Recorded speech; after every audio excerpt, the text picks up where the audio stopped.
তুই মদ খাও না? না। আমি যদি ছেলে হতাম না, সব রকমের মদ টেস্ট করতাম। হাঁ করে তাকিয়ে আছো কি? টাকাটা দাও।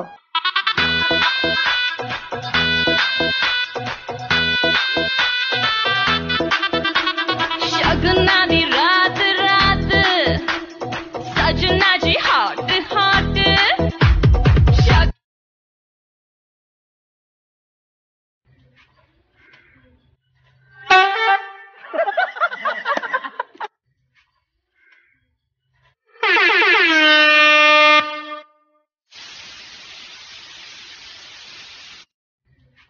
পাড়ার গলিতে বসে আড্ডা মারা ছেলেগুলোকে ঠিক যতই লোফার বলুন না কেন, আমার মনে হয় পাড়াতে কোনো বিপদ হলে ওই লোফাররাই সবার প্রথমে এসে আপনাদের দিকে সাহায্য করে, কিন্তু স্কুলে ফার্স্ট হওয়া কোনো ছেলে এসে সাহায্য করে না। জীবনে